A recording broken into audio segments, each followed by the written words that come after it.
This is Tom Morgan from The Leading Edge, and I'm delighted to welcome back Brian Whetten. Brian recorded a conversation with me last year that was one of the most viewed and best received conversations we've done. And it was one of the most interesting conversations I've ever had. So I'm delighted to have him back.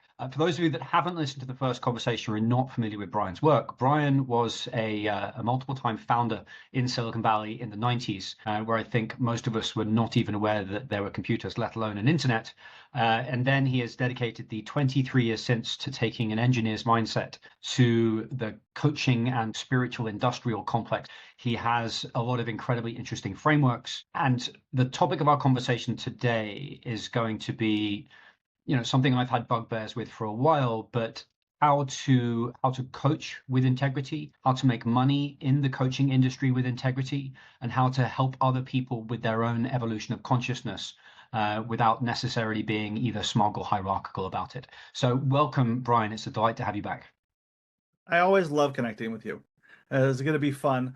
For those who are joining after having watched the last one, we know that one was dense. We're going to try to make this one even more dense, but we're going to try to keep it tight and have a lot of fun. Well, I'm excited. So let's take it away. Where do you want to start? Let's start with coaching, and then we'll do some deeper dive in part two on authentic leadership, which will speak to a broader audience as well. So this question of how do you create success as a coach has been something I have spent a lot of time on over the last 23 years.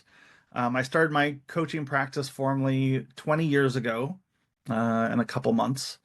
And at the time, coaching wasn't a thing yet. There were some coaching schools and little stuff here and there, but there were very few people actually making money at it. There were very few role models to look up to. There were no paths of success. None of the coach stuff that's everywhere now just didn't exist back then. There were no templates at all for how do you make money as a coach. And so, and I didn't choose coaching. I was like, I was working on my own healing. I needed a lot of work after two full burnouts by the age of 30 and, sorted deep wounds that needed to be worked on. And so I was in my own process of waking up, my own process of healing. And after 3 years of that and having reverse engineered enough stuff, I'm like, well, let me do something. Let me see if I can help somebody. And this coaching thing seems interesting. And therapy didn't call to me and different other things. I tried to write a book and the universe slapped me and said, not yet.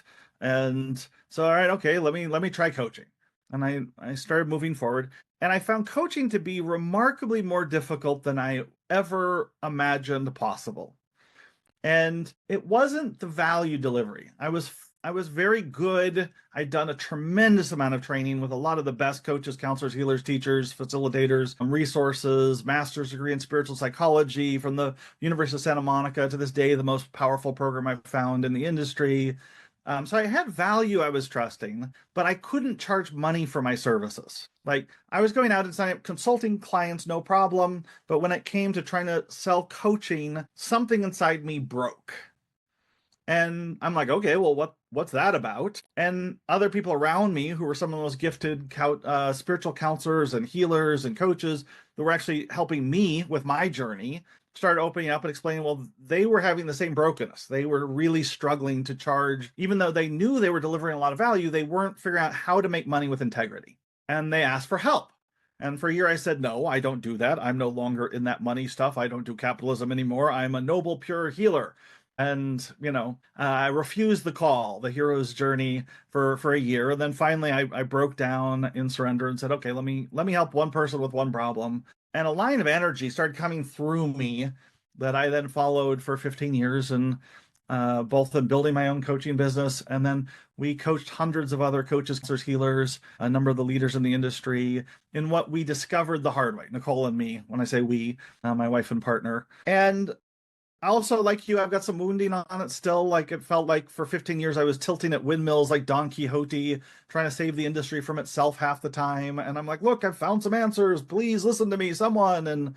And 5-6 years ago, it became clear we were done with that. We stopped doing the coach stuff. We stopped trying to teach integrity and base business, and just built our own coaching business and have been scaling that up and have some fun things we're working on in that space. But there's this hole in the industry. There's this question still that I spent 15 years struggling with of how do you create success as a coach with full integrity? And I know that for you, that you struggled with that as well. And it's a real pain point. So you and I, in our last conversation, you had this lovely framing where in the 60s, people were just kind of rebellious and horny, and then the decades after that, they were wounded healers. But you now have this, I think, genuinely historically unprecedented moment where you have high agency, well-resourced people waking up spiritually and then wanting to do something about it. And I think that's generally a really good thing. But then what you do is you have very achievement-oriented people basically go through a course, usually in a set modality, then build their website, and then be kind of surprised when they've jumped through all the right hoops that things don't work out for them, or that the promotion and the ad spend that they're dropping on things is not working out for them. That's what we're going to talk about today. Yeah. So the first thing we need to do, we'll put up the slide of the third wave, and I agree, this is historic, and the community that you're pulling together feels incredibly exciting to me. And it's amazing having people who've climbed Success Mountain then going to coaching rather than the wounded healer community. And the gift of success is that it makes sense to do Success Mountain first before you go on to the second mountain. But there's some problems of this community. A lot of it's this overconfidence and naivete. It's sort of like the third wave thinks they're the first wave, and they don't realize that there have been a lot of lessons learned already the hard way. And so there's an innocence and a naivete and an overconfidence and just a lot of people falling in big pits in the ground that have been well explored. And so that's part of what's calling this and part of our connection. There's also as you point out many times, this intellectualization, that there's a temptation to think that it's all learning problems when it's really a lot of development problems. And then finally, there's a lack of container building. I was really gifted in that the teachers I worked with and trained under were some of the best container builders in the world. And so I grew up with that in my body as a foundational experience, so much so that I'm still struggling to put that into language. What is a good container and how do you do it? And as a whole, we'll have to do another 3 hours on that sometime. But it's fundamentally bedrock important. And we're going to talk a little bit about that today and why that's so important. And I think that's largely being ignored or missed in this third wave. So where should people start? So let's start with what is coaching, okay? So let's just define things. When you start wanting to be a coach, you know what it's not. It's not consulting, which is advice giving. They're told not to do that. You're told it's not therapy. You're not healing people's childhood wounds, right? Okay, it's not just teaching. You're not just teaching information, though sometimes coaching seems a lot like that. There's a lot of people who think it's teaching emotional intelligence, and that's not wrong, but I think that misses the full value of what coaching has the opportunity to be. It's not just training. It's not just teaching tools. It's something more. And there's different levels of coaching. We're going to talk a little bit about that today. But fundamentally, I believe, and you have this question, like if a baseball coach is developing baseball capacity, what are executive coaches, life coaches, what are we developing? Okay. And fundamentally, and I'm going to speak particularly to executive coaching because that's the world I live in, but it speaks to the broader industry. And most of what I do is help people with developmental problems. That doesn't mean they're developmentally broken. It's not. I'm not. This isn't mental illness stuff. I mean, how do you grow your leadership? How do you grow your capacity? How do you handle the problems that can't just be solved with information? And it's a fundamentally different pattern. It's a hero's journey archetype. It's a loop where things get worse before they get better. There's a reinvention, a surrender that has to happen.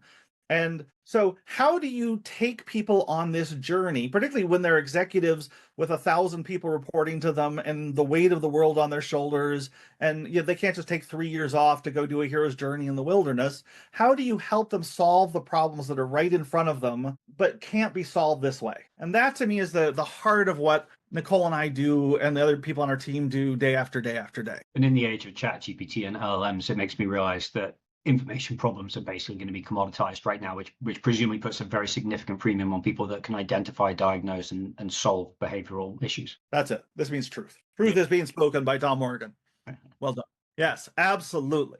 Okay, so this first critical framework, and we'll make these slides available so people can Don't have to memorize everything right now, but just the path of coaching goes through these 7 stages of practice building. And the first half is really about learning how to deliver value. And the second half is about learning how to build your conscious business. And it's the practice of building a business with integrity actually becomes some of the most powerful spiritual practices I've ever seen. So the path to becoming a more and more powerful coach with more and more integrity that can deliver more and more value actually comes out of walking these steps in order. One of the problems is most of the role models out there want you to, they're trying to teach you how to jump to mass scale, write your book, have your blog, do things that are appropriate at stages 6 and 7, but aren't appropriate until then. And that's one of the structural problems we're going to talk about today. So there's this flywheel picture. We're going to come back to this over and over and over again today about how do you create success as a coach. And let's walk through this. This isn't going to make a ton of sense right now. This is just an overview. We're going to break this down.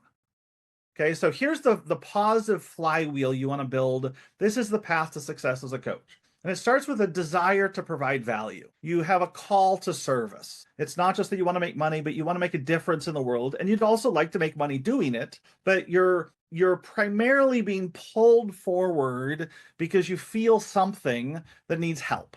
Okay, so there's this question, how do I provide exceptional value? And then the answer to that, as we're going to talk about today, lies in what we call one person, one problem. And instead of trying to solve all the world's problems, how do you ground things in one person with one problem as a set of practices? And then that puts you into what we call value conversations. And this is actually the heart of how you find your ideal clients. We'll talk about, instead of self-promotion, you do value conversations. Now, as you get into a value conversation, that requires seeing the person that you're in relationship with deeply, being able to witness them, to understand them, to listen to them deeper than they can hear themselves. That is hard, and it stretches you.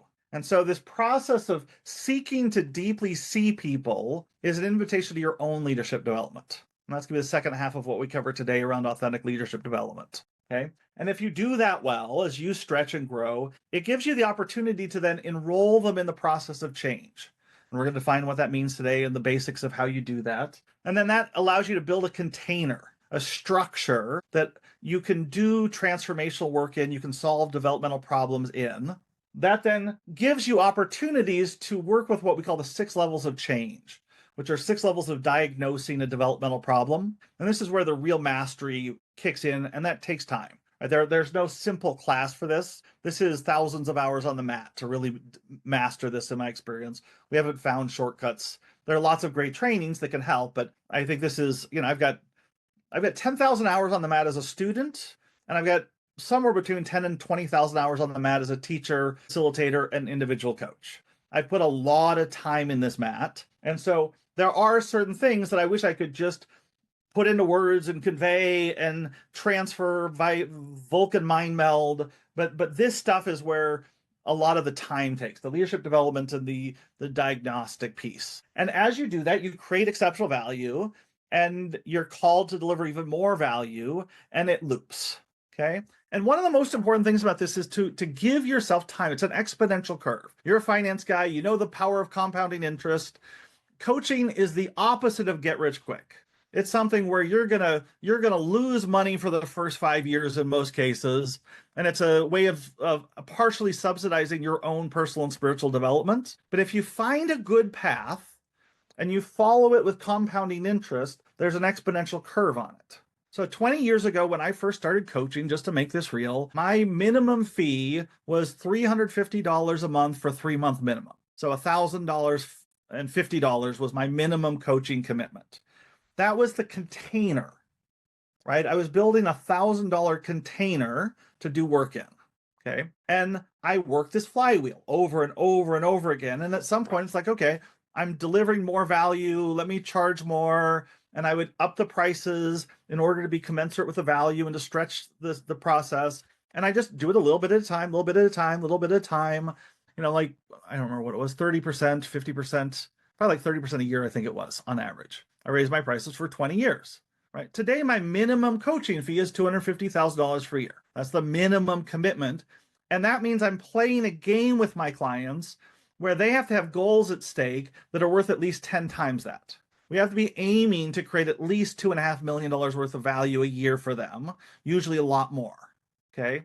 That's the only way the game works. We have to have big, meaningful goals that can look like a lot of different things. It can look like a relationship that you want to transform. It can look like a business you want to build, a lot of different things. But we have to have a big game and a strong container that's adequate for that game. So when people have come out into the coaching ecosystem for the first time, and let's say they've been trained in a certain modality rather than them just coming out cold, which is probably a good thing, and they get this one person, they look into their past, they're like, okay, which problem have I solved for myself? What do I feel qualified to talk about? And then they have to find this one person with one problem, one that's like terrifying in terms of its like specificity. Why can't I just write a broad website with lots of nice words in it and hope the fish jump into the net? How do you find the one person? So it's a great question. It's this foundation, the start of it. How do we provide exceptional value, and then how do we find that one person with one problem? So one step before we get there to the one person, one problem is starting by understanding what value is. We actually need to start with the question of what is value. And we're trained in society and in basically any job you take that value lives in you. What's your resume? What's your experience? What's your intelligence? What grades did you get in school? How smart are you? Those of us who are overachievers and got big degrees and big names and, blah, blah, blah, right? We're trained to think, well, that's my value. What is my worth? Okay. But in coaching, by definition, the value doesn't live in you. It lives in the client and the journey you're taking them on. So we say that the first law of coaching, which is also the first law of conscious business, is provide exceptional value, but it doesn't live in you. So you have to start by understanding that you can't understand value. You can't even start to measure or talk about value unless you're listening, unless you're asking questions. It's not your website. It's not your tools. It's not your modalities. Those are things that can be used to create value in the right clients, but they do not have any value in and of themselves. Very little. Okay, so we talk about the 10-30-60 rule. We did this in the last interview we did, that value in coaching, 10% of it comes from your tools, your expertise, the modalities, everything you're trained in, and it's foundational. You got to do that work. It's very important. Again, I've got 10,000 hours as a student developing these three things, right? So, and with a particular focus on these two. So those tools matter a lot, but your presence, your beingness, the energy you hold, we're going to talk a lot today about container building and holding space. The space you're able to hold for someone is 30%. And then 60% is client commitment. Now, when people first hear that often is a revelation, but then they go to, well, how do I find these committed clients? It's not just that you find committed clients, but enrollment is the art of helping call out that commitment, create that commitment with clients that it's a fit for, where there's a good qualified relationship. Does that make sense? Okay, so then what's the key for each of those three, which we're going to be going into more for today? The key for the 10% is in diagnostics. And we're going to talk a lot about diagnostics today. The ability to diagnose people's problems better and deeper than they can. In coaching, people can't see the solutions you're offering. I'm going to repeat that. All of marketing is based on selling the features and benefits of solutions you offer. In coaching, it does not work. Instead, how you build credibility as a coach, both inside yourself, trusting yourself that there's a good fit, and trust in your client, is by being able to diagnose people's problems better and deeper than they can. We're going to work on that today. Then the biggest piece for the presence, which we're also going to work on, is your being has to be bigger than they're seeing in a given area. You have to be able to see more space, hold more space. You have to be able to see more of the chessboard than they do in a particular domain. Okay, and that allows you to diagnose their problems, or it's fundamental to it. And then enrollment. How do you qualify and invite clients into strong containers is enrollment, which we're also going to cover today. Yeah, and I'm guessing, just to reiterate the point, like I have lots of direct horrifying experience in terms of personal career and life transitions. And so whenever I meet someone in that situation, I can be like, oh, another one of those. But if they're looking for like performance coaching or nutrition coaching, I don't, I would describe myself as a mediocre performance person. So I try and, I throw the fish back in the sea. So I guess that's it. What problem in that 10% can you diagnose? That's it. Yeah. If you've spent a lot of time in the big holes in the road on the path to success in that particular area, and you learned how to get out of those holes and avoid those holes, that's a really good sign that you've got something potentially to offer. Okay, so one person with one problem, the heart of value conversations. And the way I like to introduce this topic is by asking a question. I've asked you this before, so you know the answer now. Where does lightning start? At the ground. Yes. Okay, so you've got a big lightning cloud up in the sky with all this power in it, all this electricity ready to come to Earth. And that's the energy of purpose. That's the energy of a better universe wanting to be born. That's the future wanting to come through in some way. Okay. But what we tend to do is walk around in circles saying, what's my purpose? Who am I meant to serve? What's the cause I'm here to help with? And when we do that, it pulls our energy up into the clouds, and we literally become ungrounded, and the energy can't go anywhere. Okay, so lightning starts with the top of the head of one person or one tree or one building, creates an arc, an electrical ionized connection up into the clouds, and then the lightning follows back down. It's like a wire is thrown from the earth up to the clouds, and the lightning follows that wire. Okay, so when it comes to working with purpose energy, which is the heart of what we're talking about, this question of who's one person with one problem I feel pulled in some way to serve. That's what grounds the lightning. Okay, so this is the magic question to ask over and over and over again. And it's not that you go intellectually try to find the answers to it. It's that you go talk to people. You go listen to people. You go ask lots of questions about them and their lives and where they're at and what would be valuable to them. And you feel for the energy, right? At this point, I feel purpose and truth energies very acutely. And when I'm in a conversation with someone, I can feel how much lightning is trying to come through, right? When you and I first connected, there was a big ass cloud overhead, like trying to throw lightning bolts at both of us and demanding that we pay attention to each other in some way. Yeah, I felt that. Right. And it worked, right? There's been value created out of our relationship. And the value came from those clouds wanting to come through us. Okay, so this is scary. It's a yes as hell no. By definition, it's terrifying because but it's not because of the person you're talking to. It's actually not just that you feel insecure and, oh my goodness, could I help this person? And it's real when you're talking to a human being rather than working on your website or drafting an article, right? Talking to a person asking real questions is rubber meets the road. But it's actually even scarier than that because you're actually playing with lightning then.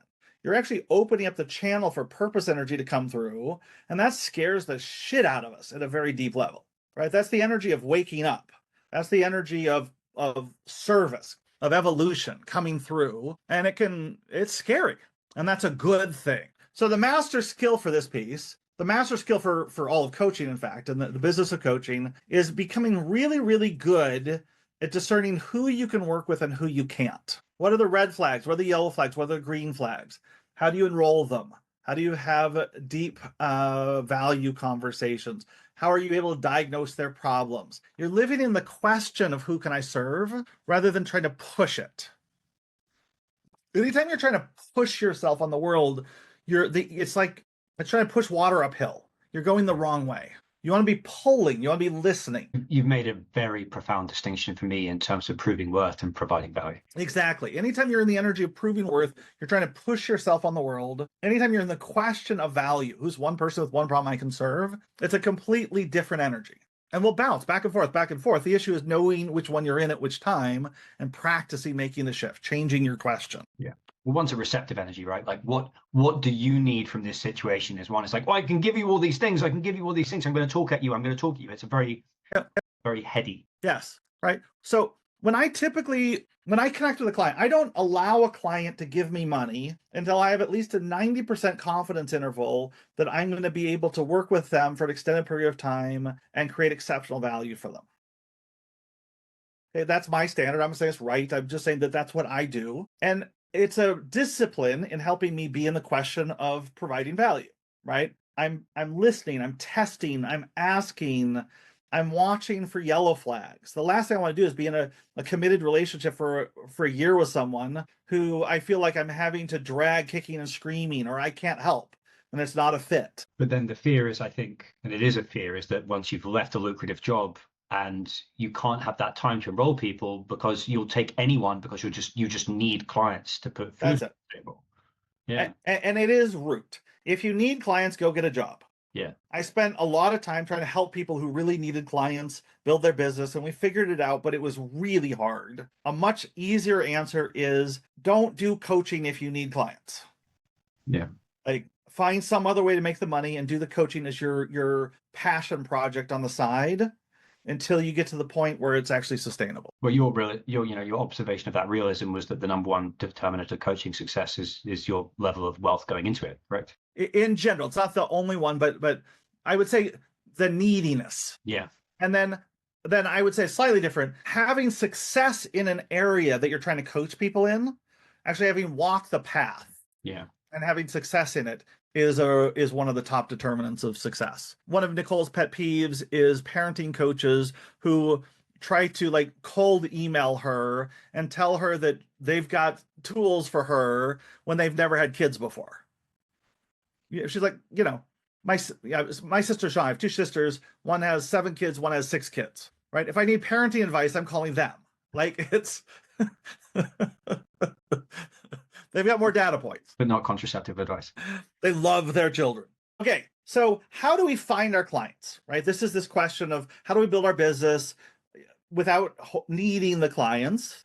If you're at this place where you're at least reasonably clean and you're starting to be in the question of, okay, how can I find some clients? Usually as part of a passion project that you're doing on the side as you have some other form of income taking care of your basic needs. And as you do that, then there are 2 fundamentally different paths. And there's the road less traveled, which almost nobody knows about. And then there's the big fat door that everyone online is constantly talking about. And the 2 paths are the path of self-promotion, which is proving worth energy, or getting in value conversations, which is this providing value energy.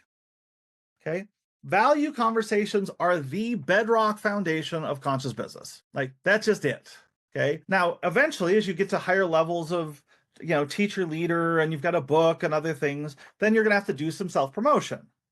But it's not the path. It's the rocket fuel you use to accelerate a business that's already delivering value. The foundations of your business come out of the value conversations.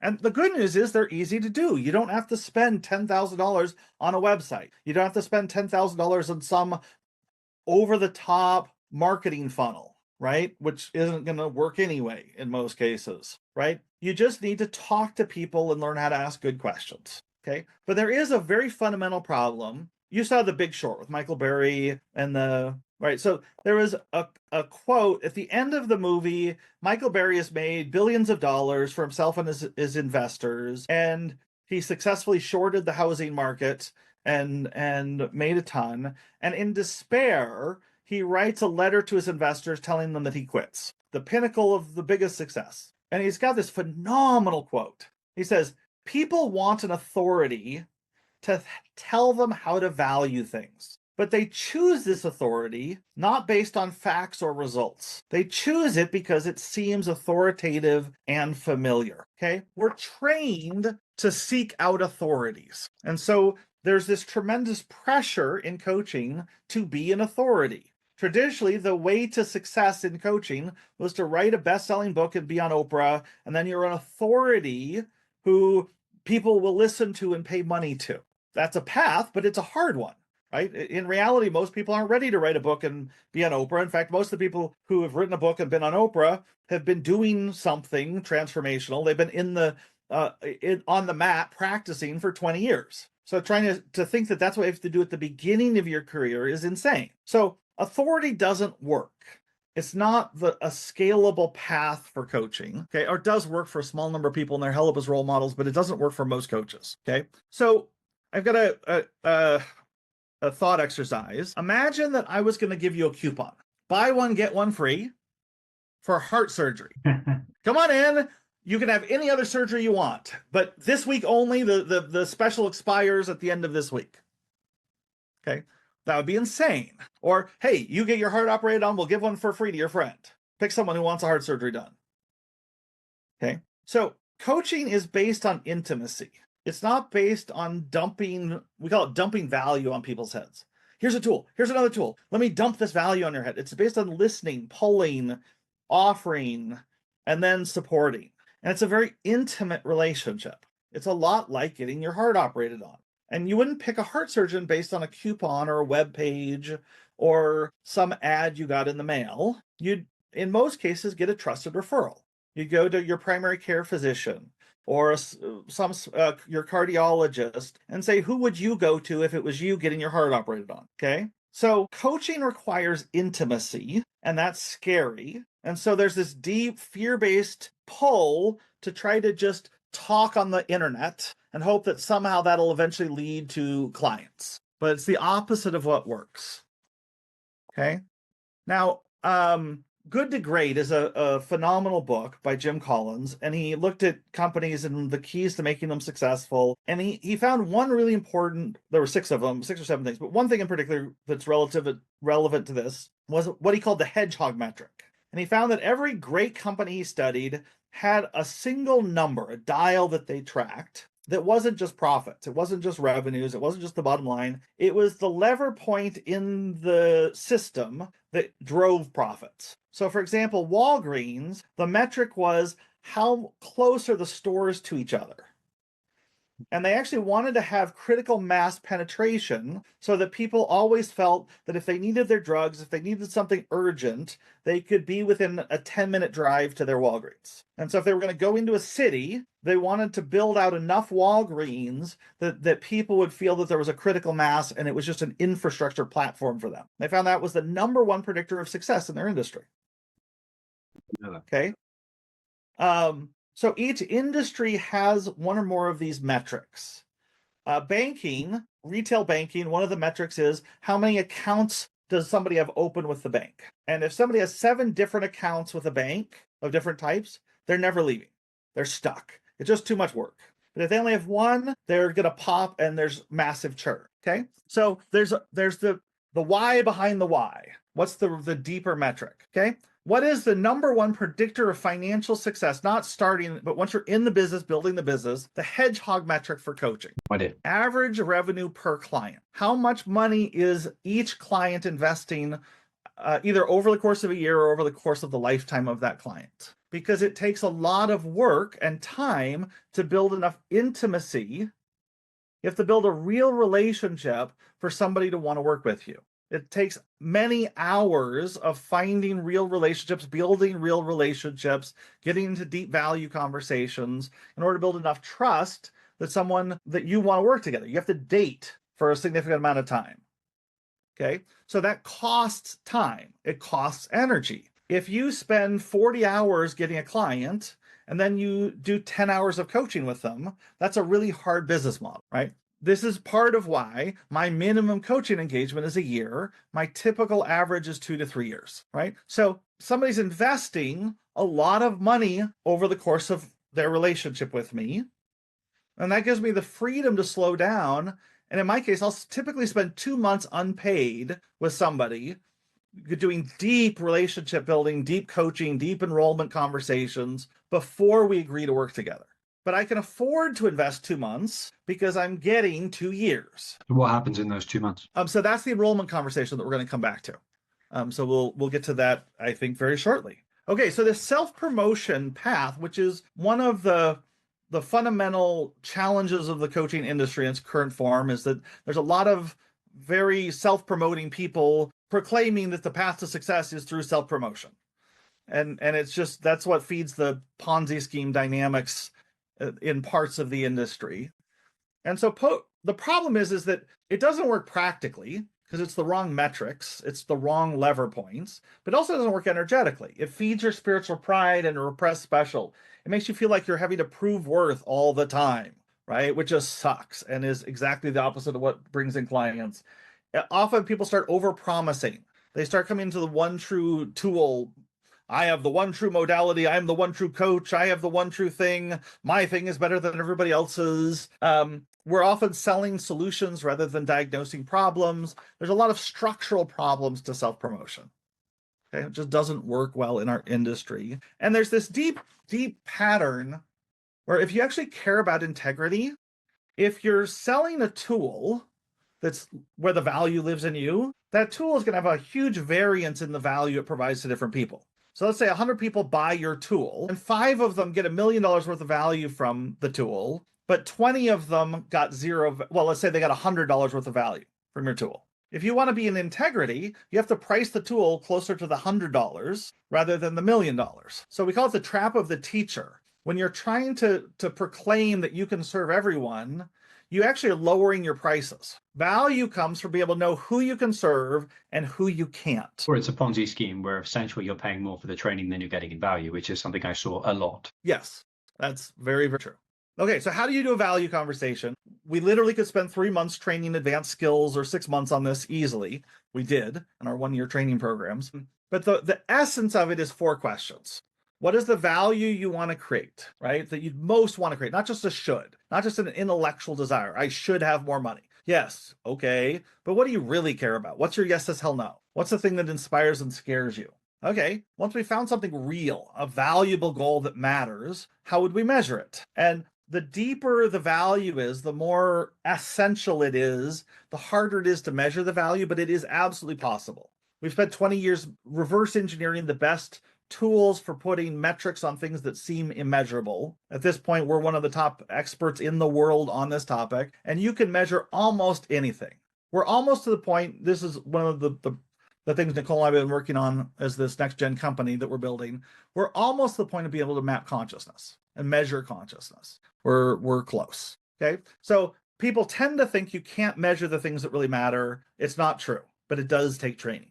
Third, and just talking about it starts, okay? What's the minimum ROI? If somebody's going to invest $1, I want them to get at least $10 of value in return, and I don't accept less than 3.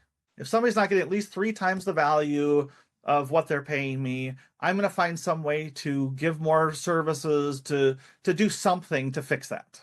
That's my personal standard, okay? Because it makes me feel good. And then how do we test our ability to deliver value? For me, it's the first 1 to 2 months of conversation before we start working together. Does this worry that it kind of gives you the dynamic of like a guarantee? I guarantee that if you pay me $100,000, I'll give you $1 million worth of value. There's actually a whole set of tools around guarantees we used to teach. And you can actually use it as an enrollment tool, where when I started coaching, my guarantees would be along those lines. Look, if you didn't get value, I'll give you your money back, or we'll do more coaching or something. The problem is it sabotages commitment. It actually breaks the container. Right. My guarantee now is if at the end of any month you didn't get exceptional value, send me a written letter explaining that to me, and I will donate that month's fee to the charity of my choice. Okay. Now, what I don't say is I will also move heaven and earth to fix it. Okay. That's not acceptable to me. But I'm 20 years in now. I'm extraordinarily good at spotting yellow flags and red flags because I've seen so many of them in so many different forms, in so many different clients over so many years. Okay. So there's this dance of how do you trust yourself? And I find that's much more important than how much they trust you. If you trust yourself that you're going to deliver value, if you're solid in that so that you're not selling it, you're just in it, people feel that. Yeah, I know that. I can feel that. Okay. So going back to our picture, we started with value. And it's starting to be in the question of how do you provide value? What's value? Value lives in the client, not you. And then we went into value conversations, which is how you start to find your ideal clients. We're going to talk about leadership in the second half of this conversation. And so we want to start talking about containers and enrollment. How do you enroll people with integrity and help them? This is the 60% of value creation in a high-powered relationship. So how do we enroll clients in full integrity? And enrollment is one of the most misunderstood words in the industry. Almost everyone I've seen talk about the word enrollment actually means sales, but with more loving energy or softer packaging. The goal is still to get a deal closed. And the idea is that I sell the client, and then I get to serve them once they sign up. Okay. This is a fundamental misunderstanding of how value is created and how enrollment works. Okay. The fundamental problem of transformation is it scares us at a primitive level. Anything that moves us out of our comfort zone, anything that stretches us past who we are now, the more value there is, the more it evokes a yes, yes, hell no response in your clients. Right. So we actually I wrote the book as a tool for enrollment because it puts language around this core conflict where your ideal client, the one who's perfectly a fit for you, you have this incredible connection. The one person, one problem fits. You've got so much value. You're diagnosing their problems. And it comes to the point of, okay, now let's talk about money.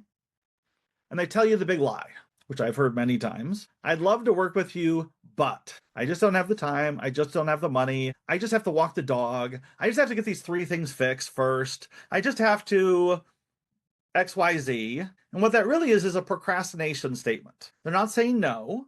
They say, I actually do want to work with you, just not yet. That's the archetypal response to a yes, yes, hell, no conflict. We procrastinate in the face of yes, yes, hell, no's.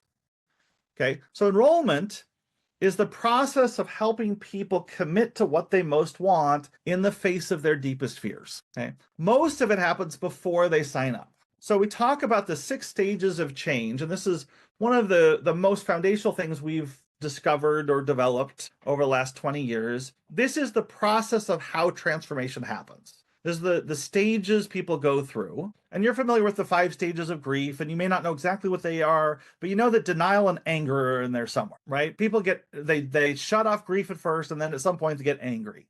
And those are valuable tools because those don't normally feel like grief, but they're part of the process. So it's a really powerful framework because it shows the counterintuitive cycle.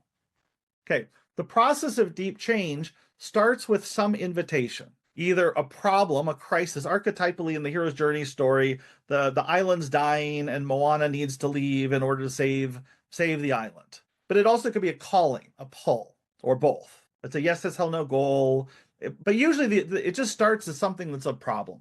I've got a problem that's bothering me. And that's what usually start talking to people around. So they have what we call an acknowledged need. They have a problem that they can't solve. They don't understand why they can't solve it.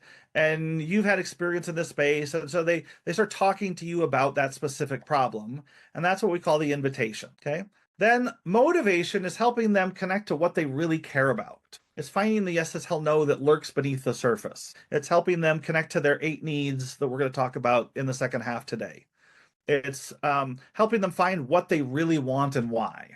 It's not you motivating them, it's you helping them connect to their own motivation, which scares them. I think we just need a quick moment because people haven't necessarily read your book or listened to our previous conversation. 3 seconds on what you mean by yes, yes, hell, no. Great. A yes, yes, hell, no on the next picture is when the voice of intuition says yes, the voice of reason says yes, and the voice of fear says hell no, run away. And this is the best compass heading we found for how to make great decisions in life and how to set powerful goals. Thank you. Thank you. Yep. Okay. So after you've connected their motivation, now you got to figure out what their problems are. Why can't they get there? This is diagnosis and prescription that we're going to talk about today. Then acceptance. This is how you work with their fears. You help them make friends with their fears rather than conquering their fears. Instead of the dragon being the fear as the dragon guarding the cave, instead of killing the fear, which never works, you have to make friends with the beast. And there's specific tools in the book for how to do that are extremely powerful.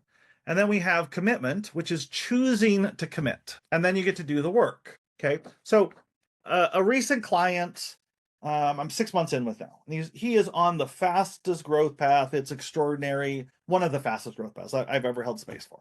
I've had a lot of amazing clients, but he's one of my amazing clients I'm very thrilled with. He's doing incredible, getting amazing value. And we spent 2 months in this enrollment conversation before he started. And he got to the point where he was ready to go, and he called one or more of my clients to get reference checking, and he did all of his things to try to make sure it was all right, and he's ready. And I'm like, and we're calling out his fears, we're listening to his fears, we're making friends with his fears, we're welcoming them to the table. I'm like, look, watch for what happens in the moment of commitment. Okay, you're going to write a check if you choose to for $100,000, and you're going to put it in the mailbox. And I recommend you put it in a big blue mailbox because then you can't get it back and it'll be done. But if you put it in your own local mailbox, you'll sit there and you'll look out the window regularly and see if it's still there. And there'll be all this tension in your body. And this yes, this hell no is just right there. And I could still run out and I could pull it out. And it'll be all this energy. And then the mailman will come up and grab the check and take it away from you. And in this moment, I call it God's holy slingshot. You're going to be catapulted forward with tremendous emotional energy. Your yes, yes, hell, no becomes a yes, yes, yes. And pay attention to that moment. Okay? It's profound. I think it was maybe Goethe that said it, but at the moment of commitment, the universe conspires to help us. That's it. Yeah. Right? So that's the moment. We call it, yes, yes, hell, no is the practice of taking a leap of faith. It's the practice of leaping and being caught. When you take a yes, yes, hell, no goal, you take the leap of faith with adequate support around you, the universe conspires in that moment. Okay? So that's what happens before they sign up. When he put the check in the mail and he actually sent me a picture of the mailman picking up the check out of his mailbox. I'm like, there you go. That's the moment. Okay.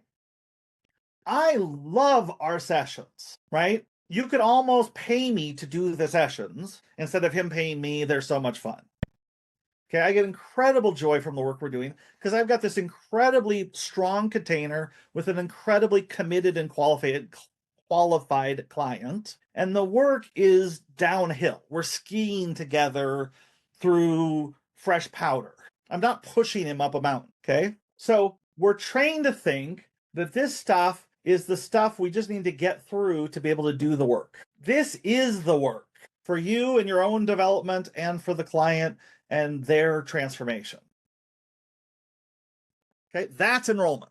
Learning the specific skills for how to guide people with integrity, cleanly and transparently through these is the heart of enrollment, right? And the problem is if you don't do enrollment, then people hit that yes, yes, hell, no, and they procrastinate and they say, I'd love to work with you, but, and they don't change. And so actually a lot of what's taught as enrollment are actually tricks for how to use fear to get them to commit. How do you get fear of missing out? How do you set yourself up as authority? Somehow, how do you manipulate or hypnotize them into committing in the face of their fears? I mean, it's very resonant for me because having been running Leading Edge for the last year or so, there has been a one-to-one correlation between commitment and results. And so when you talk about that 60% number, it really is just totally transformational. That it makes sense that you would spend so much time on it, but it is quite terrifying. Yes. Like if you were going to rebuild Leading Edge again from scratch, you might even play with a sliding scale fee based on what would actually commit them to the group. Yeah. Because it's an honest question. If you've got somebody in the group with $10 million net worth, the same fee that commits them is going to be very different, or what the fee that commits them is going to be very different than somebody who's struggling, because they're taking the leap of faith and they just left their job and they've got almost no money, right? Well, I might start asking people that question and see where it comes out. Fantastic. So done with integrity, your fee can be a gift. Yeah. Okay, so the heart of enrollment, one of the most important things in enrollment is pre-frame the problem. The coaches we've trained, we offer the first 12 chapters of Yes, Yes, Hell, No for free as a download, which walks through the whole structure. It's the first quarter of the book. I'm like, download the thing for free, give it to your potential clients after the first session, and tell them to read it as homework before the second session, because it pre-frames the core problem you're going to have in getting them to a clean yes or a clean no. So if you can get people talking about and understanding the yes, yes, hell, no framework up front, it's one of the most powerful tools in enrollment. And then there's the secret, which if you take an inspired goal times the right support structure for it, this is what the leaping and being caught combination is. You get exceptional value, you get life-changing results. I often wonder, though, that when people take big leaps, even if there is an inspired container and then they fail, can they blame the coach for that? They can. And that's why value isn't just in the goal reaching, right? If you have a client taking on a courageous enough goal, there's going to be a percentage chance they fail. Yeah. What matters is your job is never to guarantee success. You can't. I mean, the only way you could do that is if they're taking on pissant goals that don't mean anything. But you're increasing the odds of success significantly. Okay. And I've in pretty much every situation I've worked with, even if they didn't fully reach the original goal, they created other goals and partial goals and a lot of value along the way. Okay. So in the coaching industry, there's really two types or two levels of coaching. There's transformational or developmental coaching, which is what we're talking about today. And then there's most of what's taught in the 101, the foundational programs. This is foundational. Do this work. It's what we call receptive coaching, which is based on loving, listening, having, I don't like the word generic, but tools that are broad-based, broad tools that have value in a lot of different situations. Listening skills. There's different types of questions. So the process of holding a loving space and doing deep listening is just by itself incredibly valuable. Okay. And then at some point, you start developing on this flywheel and you start going out of that first level of coaching into something different, which is what we call developmental coaching or transformational coaching. And it's not meant to put this down. It's not saying, oh, look at us, we're proving worth and they're not. Yes, I get it. It's the pathway, those 7 stages of practice building. As you walk the path of 7 stages, you start moving into a different type of coaching. But most people don't know what's happening and they don't see the transition and they get confused. So I'm trying to point a fork on the road that most people missed. Okay. So as you move into this second stage of coaching, then we're going to talk about, okay, well, how do you facilitate transformational change? What do you do in the container after you've enrolled somebody that creates transformational value at this higher level of the game? Okay. And this is a little advanced. So if people are watching this and it goes over their heads a little bit, bookmark it, come back to it. Hopefully this will connect. This is me trying to convey something that took a long time to figure out. So I'm pointing towards something that's still hard for me to fully communicate. So let me do my best and ask some good questions, Tom, to see if we can get this through. Okay. So if you look at Coaching 101, one thing you'll learn in any coaching school is this question: where are you at? Where do you want to be? What's in the way? Coaching is about taking people from where they're at to a better future. And they've got to solve a set of problems to get there. Where are you at? Where do you want to be? What's in the way? That is the value conversation, right? These questions are the heart of the value conversation. Where are you at? Where do you want to be? What's in the way? Okay, the thing is, there's these problems, though. Talk about the value of coaching. The real test of coaching is diagnosing people's problems. So how do you diagnose people's problems better and deeper than they can? Okay, I finally have languaging for this after 23 years. So let's see how this goes. So people in general, what they're looking for, they want to have a better future. They want to have a better girlfriend. They want to have more money. They want to have a better job. They want to have better behaving kids. They want to have their purpose. They want to have good feelings. They want to have better sex. Whatever it is, they want to have something more. That's the future. But there's something stopping them. And we usually start, well, okay, you must not be doing the right things. So let's say I want to find the love of my life and get married and have kids. Well, are you dating? No. Okay, that's a good start. Let's start with that. How about you actually go out and talk to women? Oh, wow. Yeah, that would be helpful. Okay.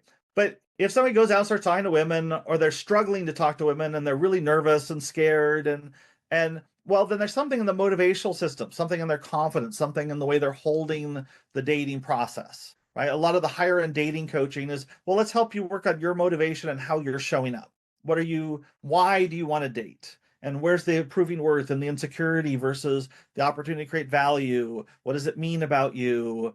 Right? So this is doing motivational level work. So a problem that, with coaching, a yes, this, hell no, I'd love to work with you, but there's a motivational problem keeping them from signing up for coaching. I want something, coaching would help me get it, but I can't because I have a yes, this, hell no. The problem of enrollment. Okay, but you have situations where people sign up, they're motivated, they're committed, they're in the committed container, and they're still not finding the right one. They're still not moving forward. So then there's probably something about dating that they don't understand at a deep level. There's something in the framing of dating, something in their understanding, their maps of reality. Okay, and there's a lot of stuff you can help people understand better. Okay, but then they're still not finding the right one. Well, there's probably something in who they're being at their core that they can't truly hold space and allow in the type of relationship they want yet. They can't see, like literally a lot of times men won't be able to see who it is they're dating clearly enough to see, okay, she's cute. We can see that. But past that, is this somebody I want to be with? You're married to an amazing woman who I suspect you've spent year after year learning how to see better. Good work. But still working on it, right? I think I see about half of Nicole. Nicole says, I'm one of 2 people on earth who see her the most after 17 years. Okay. I'm 50%. I'm making progress. Okay. And that's a function of your being. You have to stretch yourself. You have to become bigger. You have to grow your consciousness in some way to be able to see more. It allows you to know better. It allows you to have cleaner motivation. It allows you to do the things that allow you to have what you want. The analogy it strikes me a little bit like is, now that I'm a jiu-jitsu guy, a black belt. A black belt on the mat isn't necessarily stronger, just knows exactly what to do and when, has total situational awareness, and then perfect application of force. That's it. Right? Bruce Lee, when he was talking, be like water and all of that, the real masters are talking about the being state that translates up the food chain. That's it. Okay, so let's do a couple more examples of this to drive this home. So a really common example of this we see in business is the problem of delegation. Over and over and over again, managers and leaders have the same complaint, which is they just don't get it.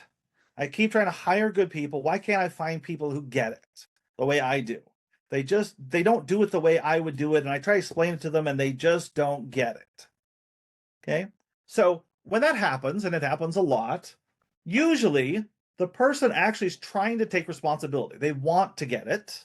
They're owning, they're not shirking their duty. They're trying their best. They're taking a lot of action. They're working really hard. They're really motivated. They're putting 60 hours a week in, but they're just not getting it. They're not doing it right. And this is really, really frustrating for everybody involved. And the problem is it isn't at these levels. The problem is almost always below the waterline at the level of being seen and knowing. And another way we talk about this is their frame for reality, the context they're able to see, the context they're able to hold. Okay, so this is the top three levels are like the content, the bottom three are more of the context. And so you actually have to grow the person to the point where they could see the bigger picture, right? So, to use one of your analogies, is it, you have to make the cup bigger rather than pouring more information into the cup. That's it. Yeah. Right? So a learning problem is something that could be solved at these earlier stages, often at the knowing level. But a developmental problem requires growing the cup in some way so that you can actually fit the new information in. The solution to the problem doesn't fit in the current cup. Which is why they can't Google it and why they keep screwing up. That's it. And this is what all the AI conversation both is driving, just like you pointed out, but also is missing, right? There's the belief that AI is going to replace all human beings in all these different ways, but they don't understand that it's much more than knowledge required to create value in many of these situations. But that's a different topic. Okay, so this being this thing, what is this thing we're pointing towards that sort of puts a limit on how much you can see, how much of the chessboard you can get? Right, there's a lot of conversation right now about holding space. How much space can you hold for somebody? What does that feel like? What's the tone of holding space? But it's very fuzzy. People feel it, but it's very hard to put concrete words on it. Okay, we're gonna go really deep here. Bear with me. This is a lot, but just what does it mean to be? We're going all the way down the stack. Okay, what is beingness? So if you look at reality at its core is built out of competing values pairs. Ken Wilber describes this brilliantly. Taoism describes this beautifully, the yin and the yang. So we have the masculine, the feminine, the physical and the spiritual, order and chaos, internal and external, heaven and earth, money and meaning. We have all these different duality pairs, and they exist in tension with each other. And so naively, when we have less leadership, when we have less consciousness, less beingness, we have to pick between them. Do you want to be masculine or feminine? Now, all of a sudden, apparently we have enough leadership that people are choosing all sorts of interesting configurations of how they want to be masculine and feminine at the same time. Great. That's a more complicated space that people are seeking to hold. Okay. Do you want to be just in the physical world, focused on making money, or do you want to be focused in spirituality and purpose and making a difference? Well, at some point you want to do both at the same time. That requires a bigger space to hold. You have to have a bigger being to handle that. Okay, so as we invite more into our life, more abundance, more responsibility, more relationships, more wealth, we have more to hold for, and you have to grow your beingness to do so. Okay, so your being is actually measured by how much of reality you can hold space for at one time, right? And this actually becomes very visceral after a certain point. At first, that's an intellectual idea, but like I feel this in myself. I feel this in the people I'm working with. I can feel when I'm up against their edges. I can feel when they're able to see things that I can't see. Right? So there's a whole somatic world here that I'm pointing towards. For me, one of the triggers is when I'm in a room with someone more powerful that I don't think I can hold space for, I move into proving my worth rather than talking about providing value. That's it. That's one of the best indicators. That's it. Yeah. Okay? So how you hold reality also determines how much of reality you can hold. So this is the truth behind a lot of the spiritual stuff and David Hawkins' work. The idea that if you are living from a higher, more integrated tone, and it's not just feeling good, it's doing the shadow work to lift in consciousness so you're resting in a more integrated tone, a way of being, that allows you to hold more space, allows you to receive more abundance. You can have more good things in your life. And then other things like Ken Wilber and Keegan talk about stages of development. And so developmental psychology is a lot about the different stages of growth. And with each stage of development, we're able to hold for more. So there's this pathway of evolution that involves states and stages that somehow determines our beingness, that determines how much of reality we can hold space for. Does that at least intellectually make sense? Or can you find any reference points for yourself? Yeah, I think I somatically know when I'm not there, but I think for me, it's when I look at someone and I'm like, oh, I've been there before. I can see your problem, and I can probably diagnose your problem when you can't, and I can also see a way out when you can't necessarily. Whereas other people, I'm like, I've got no idea what's going on here, so I'm going to pretend I have a solution when I know I don't. Yes, beautiful, great example. Okay, so shadow briefly, a big conversation, but at the heart, it's a set of quote unquote negative energies. The center of it is attachment and pride is actually ego identification. It's identification with the human self, okay, the piece of us that needs to be special. And the Buddhists really got the attachment thing right. But attachment is actually a physical form of love, right? Attachment parenting is a big thing because it provides foundational support for children. A mother is attached to her baby. She's supposed to be. A baby is attached to her mother. They're supposed to be. Okay? Hopefully the fathers get to play in there somewhere too. And so we all build happy families based on attachment, but as we evolve, we actually want to let go of attachment and become more non-attached. Full involvement without attachment to the outcome. Okay? And then we build up layer upon layer of stored pain, fear, and judgment. And this is our buried treasure that we repress. And it's a set of lessons we haven't yet learned how to handle, right? My root wound was my mom committing suicide when I was 3.5.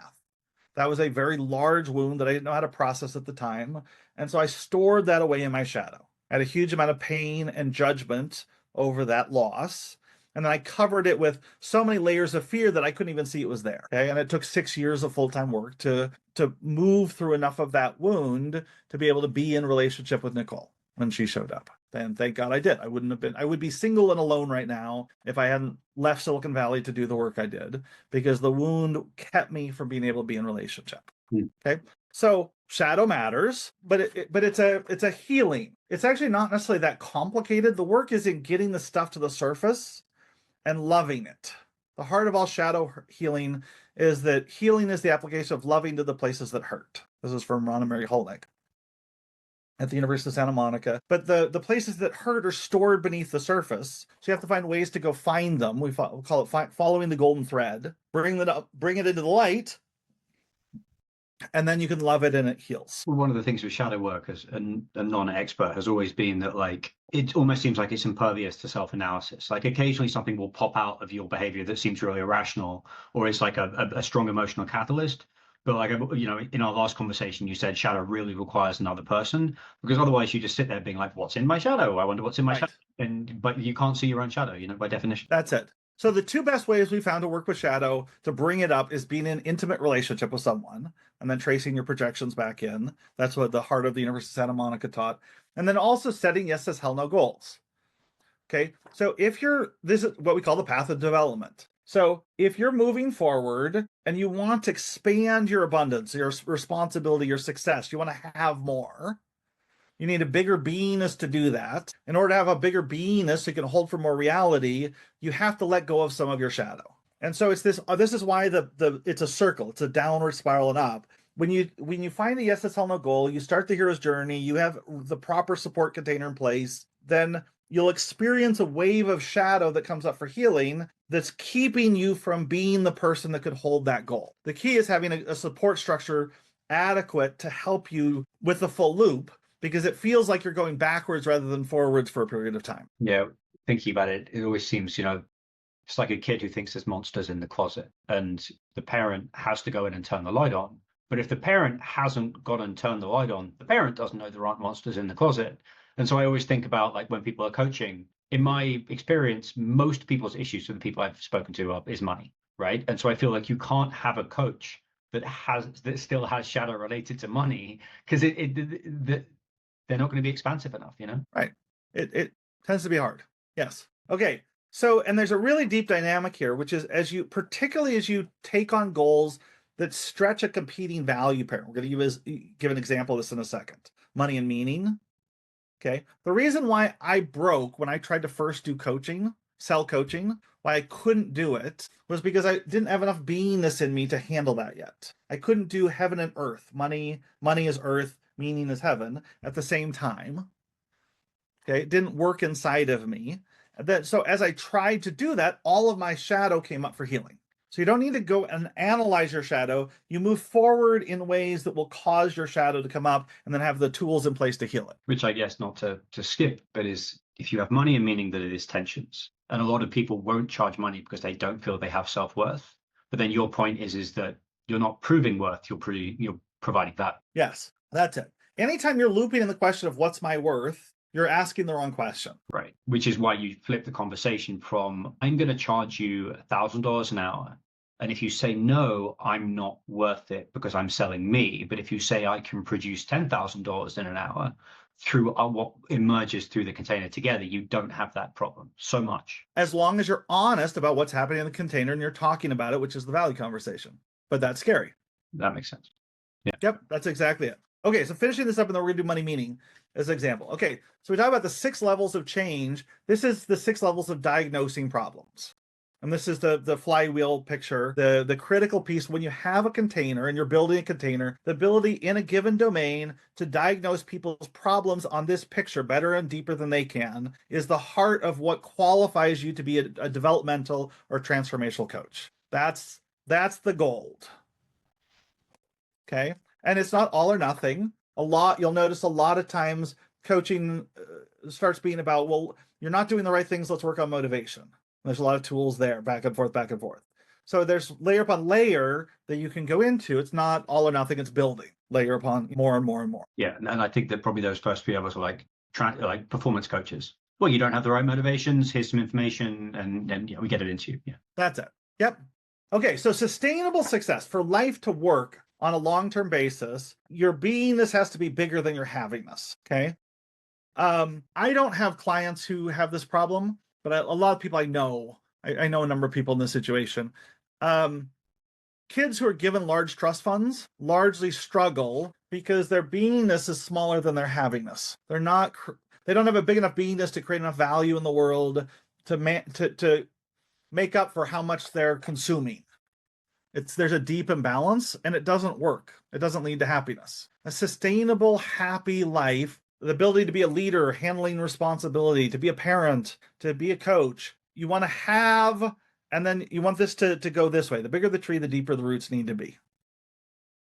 Okay. Almost any time somebody's stuck, they're trying to move forward and they can't go forward, there's some place where this tree isn't coherent in this way.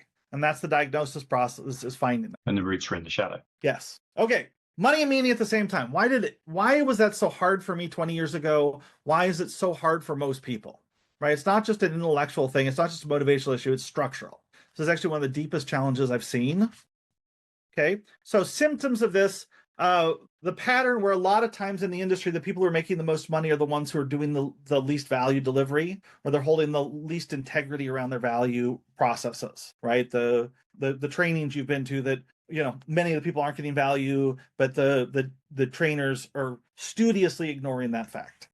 In general, a lot of times the resistance to selling transformational work, whether coaching or therapy or healing services, this deep inner conflict to the sales process. The feeling of the race to free in our industry, where people are promising everything for nothing. I will give you all the tools you need to be a successful coach for $75. Good luck with it. Feeling like it's easier to give than to receive. We have a lot of overgiving, and it's scary to let it in.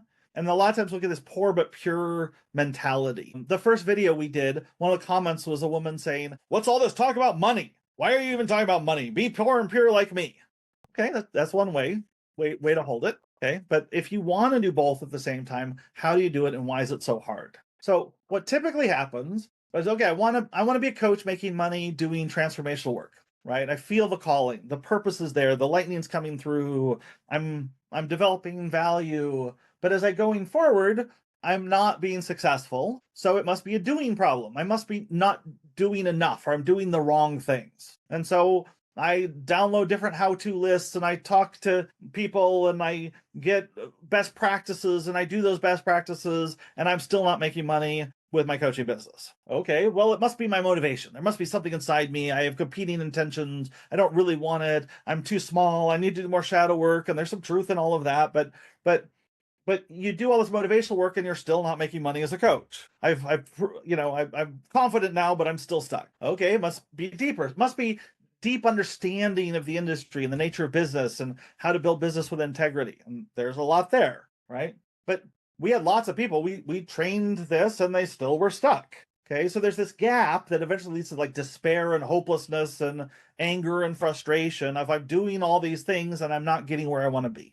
So why is this? What's the real problem here in the industry that makes it so hard for coaches to make money? Okay, and it's more than just surface level stuff. It's tectonic.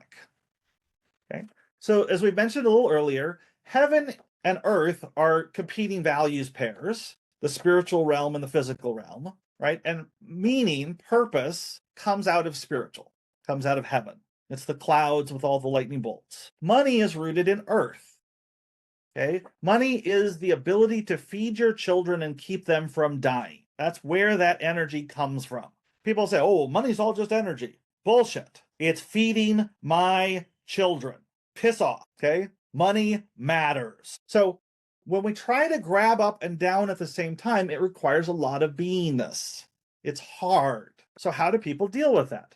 In our society, almost universally, 99% of people compartmentalize. So we create a second competing value pair here between personal and professional. And we actually create two beings. We have one being that goes to work and makes money and plays a competitive game and plays by the rules of business in its current form. And then we go home and we have a different self that is more loving, that's more authentic, that has a different set of rules we live by. One of the really hard lessons I've learned many times in the last 30 years is how dangerous it can be to unconsciously mix personal and professional together, right? And the fact that you need much, much clearer agreements if you're going to do that than if you're just in one or the other, because you need to really explicitly define which are we anchored in, which being are we using. And conversely, the mask that eats your face, where your zero-sum professional persona ends up eating up all your relationships, which I see just as much. Yes, exactly that. Okay. So what happened for me and what happens for a lot of people, what happened for you at Wall Street? You were doing this, you had yourself that was making money, but it felt increasingly dead. It felt increasingly sacrificial, not just for you, but for your son that was coming. And there was a soul level calling in you that you had to find a way to integrate these two pieces. You didn't know that that's what was really happening. You're like, well, I just have to leave Wall Street. I've got to figure out something. This isn't working. Something has to change, right? And so you set out on a very profound hero's journey where you started with, well, I want to do something that involves meaningful work. I want to not just do this soul deadening job I'm in. I want something that has meaning, that reaches up to heaven, that spans more of this space. Okay, and that was step one, hearing the call, answering the call. Now, what you did and what I did and most people do, but you can do it either way. You can try to grow the money self up, which is trying to add purpose to business, or you can try to add money to your personal self. So what I think you did and what I did was take the personal self and try to grow it back down in a new way back into the business world. And that was really, really hard. And it required me reinventing most of what I thought I knew about business, because it was completely different rules for what I was doing. Okay. And if you keep doing this with enough support and with enough tools and keep working, eventually you grow your beingness to the point where it can handle money and meaning at the same time. Okay. This is the heart of what we call authentic leadership, is often grounded in this journey, which we're going to talk about here in a minute. But this is fundamentally a profound spiritual process. You have to develop your consciousness in profound ways to be able to hold money and meaning at the same time with integrity. It's one of the most advanced spiritual practices I've ever seen. Rather than going on some meditation retreat where you're going to try to escape the planet for a month, this is being on Earth. This is owning responsibilities. This is making a difference in the world. This is being of service and adding value on the planet, but from an open, spiritually aware place. That's hard. And I've never known more people asking that question than right now at this moment in time. That's it. Yep, it's so timely. Everybody's waking up. They want to do it, and it's harder than it looks at first, because the root problem isn't up here. It's all the way down at the being state. You have to grow your being, which requires releasing shadow. You've got to heal shadow and grow your beingness in profound ways over and over again for years to truly walk this journey of expansion. Well, the universe wouldn't let me go for the easy fix, hospice work, social work, jobs, until I'd resolved my shadow. Right. Yeah. Simply wouldn't. And with the leading edge, you're right there in money and meaning, right? Both of them fully integrated. Yeah. And you suffered a lot, did a lot of shadow work to get to this point. Well, but I didn't do the shadow work because I didn't really have the support. What happened was I kept making really, really dumb yes, yes, hell no decisions in increasing levels of stupidity. But then the shadow came up automatically as a result. Yeah, that's it. I would say it different. You did tremendous shadow work at each stage of your journey. You just did it less efficiently than you might have if you'd had better support structures. Totally right. Yeah. It was more painful than it needed to be, and certainly more scary. Okay, so we're almost done with this piece. The secret of transformational coaching. A lot of times people wake up and they'll go, look, I want to sell transformation. I've got all these new tools. I want to sell spirituality. In effect, I'm trying to convert people to my religion. And that just pisses off people. It's not very effective. Okay, so it feels like you're stuck in a dilemma where you can either sell out and sell stuff that has very little depth to it, or you can sell religion and try to convert people to your cause. But there's a secret here of developmental coaching or transformational coaching, which is the fastest path to any heartfelt, specific, and scary goal.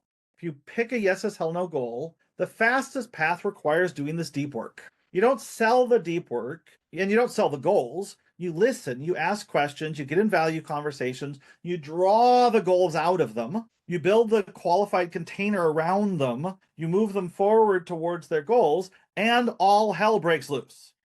Every time. You know all hell's going to break loose. That's why you built such a strong container. And so you welcome it as it happens. You help them do the shadow work. You help them meet the goals with an adequate container. And in doing so, their life transforms. Their consciousness transforms. They change from the inside out. Okay? So this archetypal pattern of developmental coaching, it can be crisis driven. So it can be a no, hell no, my world's falling apart, there's tigers at the door, I'm about to die. But preferably, it's a lot easier for everybody involved if you start with a yes, hell no instead. It's a lot more positive, more incremental journey. So you find a yes, hell no goal, then you find the developmental process underneath it. And archetypally, it looks like two bad choices and a third choice that integrates them in a both and win-win way. So I can have meaning only or money only. I can be poor and pure, or I could be rich on Wall Street. How do I do both? The leading edge is an example at the top of the pyramid, but you had to do 5 years of intense development work to become the person that could hold for what you're doing. Okay? So you did incredible development work and you did incredible shadow work, healing yourself to be able to be in this place today. I've always loved this model, but also because if you have people that start this journey relatively disembodied or that have been, kind of dead inside for a long time, which is sadly a lot of people I run into, a lot of these journeys start with, well, what lights you up inside? What makes you passionate? Like, what were you interested in as a child? What is your transcendent goal? And I found all of those questions utterly paralyzing and really unhelpful. Whereas you invert that model by saying, well, you just have to know what you're scared of. You have to know what the yes, yes, hell no is. And then when something fits that barometer, it's much easier to identify, in my experience, than what is sort of the positive thing. That's it. The south pole of the compass needle, right? If a compass has always the north and the south pole of the needle, the north pole is your purpose and the things that are, people try to start with. But if you start with the fear, the south pole, that's obvious. Yeah. It's easy to find the things that scare you, and then you can figure out which ones of those are purpose. Great point. Okay, so what happens, to finish off this piece, what happens when you do this flywheel enough? You walk this path, and 5, 10, 15 years, you start following this, the compounding interest kicks in, the flywheel builds momentum. What starts happening are moments of what we call genius making. And it's not that you're a genius maker and, ooh, look at us, we're genius. No, it's genius making is a gift. It's something that happens because the flywheel builds up enough power. So it's a result of the flywheel. So what do you call someone who solves really hard, really important problems? A genius, okay? What do you call someone who helps them, hold space for them to solve really hard, important problems? A genius maker, or an experience of genius making. So you start having these moments where you're holding space for a problem that matters, not just to that person, but to the world in different ways, or to their family, to their company, their community. People start bringing these problems to you that at first you'd be like, holy crap, I have no idea how we're going to find the answer to this. Certainly I don't have the answer. It seems impossible to even look at it, right? But there's faith in the process, right? Because I've done enough of these now. I know if we go along a certain path and we hit the right check marks, miracles will happen. Answers will appear. As the cup gets big enough to hold the answer appears. The problem was the cup wasn't big enough to hold it. Well, I guess to use your own model and to be perhaps a touch woo, is that when you're proving worth, you're basically just using what's in your head. But when you're providing value, you're creating a container through which emergent intelligence can flow less. Beautiful. Yeah. And the final point on this piece is it's a team sport. The biggest trap, and we're going to go into this in the part 2, is that as you're having these experiences of helping somebody become a genius, as you're holding space for big important problems, as miracles are happening, then spiritual pride kicks in at a whole different level, and the temptation is to start taking yourself way too seriously and for you to lose your container, to stop doing your own work. And so fundamentally, this developmental work is a team sport where if you're holding space for a client, somebody needs to be holding space for you, and somebody needs to be holding space for them.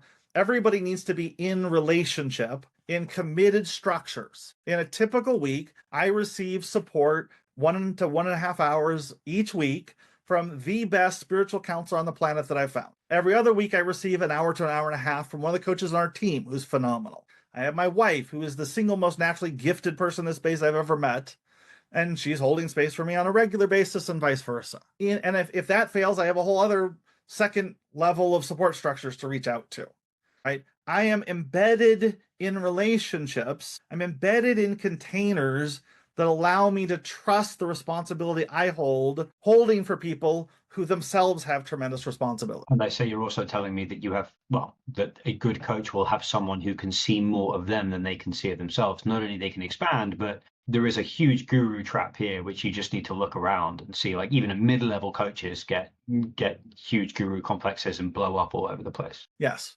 100%. Which leads us into authentic leadership. Great. Please join us for part 2. Brian Whetten, thank you so much. This has been an absolute masterclass as usual. Thank you.